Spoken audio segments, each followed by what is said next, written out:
Hello friends, ಎಲ್ಲರದ್ದು ಊಟ ಆಯಿತಾ? ನಮ್ಮದು ಈಗ ಜಸ್ಟ್ ಊಟ ಆಯಿತು. ಇವತ್ತು ಬಾಡಿಗೆ ಎಲ್ಲೂ ಅಷ್ಟಾಗಿ ಹೋಗಿಲ್ಲ ಫ್ರೆಂಡ್ಸ್. ಇಲ್ಲೇ ಒಂದು ಲೋಕಲ್ ಇತ್ತು, ಲೋಕಲ್ ಬಾಡಿಗೆ ಹೊಡೆದೆ ಅಷ್ಟೇ. ಅದನ್ನೇನು ವೀಡಿಯೋ ಮಾಡೋಕ್ಕಾಗಿಲ್ಲ, ಸಾರಿ. ಇಲ್ಲಿ ನಮ್ಮ ಸ್ಟ್ಯಾಂಡ್ ಹತ್ರ ಒಂದು ಮೆಟೀರಿಯಲ್ ಅಂಗಡಿ ಇದೆ. ಪೈಪು ಮತ್ತು ಟ್ಯೂಬ್ಸು, ಸೀಟ್ಸು ಇವೆಲ್ಲ ಮಾರೋದು. ಅದರಲ್ಲಿ ಒಂದು ಹುಡುಗ ಕೆಲಸ ಮಾಡ್ತಾನೆ, ನೇಪಾಳಿ ಹುಡುಗ. ಮೊನ್ನೆ ಲಾಲ್ಬಾಗ್ಗೆ ಹೋಗಿದಾಗ ಒಂದು ವಿಡಿಯೋ ಮಾಡಿದ್ದಾನೆ. ಏನಪ್ಪ ವಿಡಿಯೋ ಅಂದರೆ ಅದು ರ್ಯಾಪ್ ಸಾಂಗ್, ಒಂದು ರ್ಯಾಪ್ ಸಾಂಗ್ ಮಾಡಿದ್ದಾನೆ. ನೇಪಾಳಿ ಇದರಲ್ಲಿ ಅವ್ರ ಭಾಷೆಯಲ್ಲಿ ಒಂದು ರ್ಯಾಪ್ ಸಾಂಗ್ ಮಾಡಿದ್ದಾನೆ.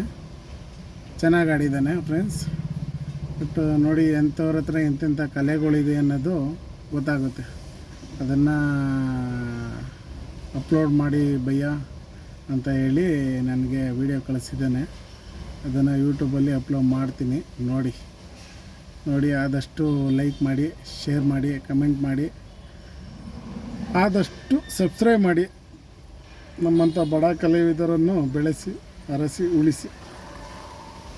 ಓಕೆ ಫ್ರೆಂಡ್ಸ್, ವಿಡಿಯೋ ಅಪ್ಲೋಡ್ ಮಾಡ್ತೀನಿ, ನೋಡಿ.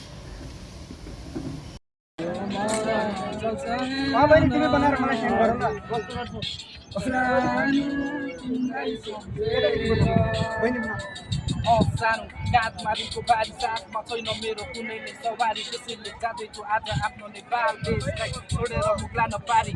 तिमी नसोच्नु कि तिम्रो कान्छाले पालेको छ है दारी, तिमी होइन कुनै अबला नारी। तिमीलाई सुहाउँछ आँखामा काजल अनि गुन्डे चोलो र साडी। तिम्रो माया कहिले पनि मर्ने छैन, सानो मैले काटी गए पनि नहौ डाँडा पारी। तिमी नै हो मलाई साथ दिने जीवनको साथी, सबैभन्दा माथि म मरि गए पनि तिम्रो मायाले बाँधेको छ है बन मेरो छाती। गाइस हमें भी दिखा दो कोई। एक्टर का क्या काम है?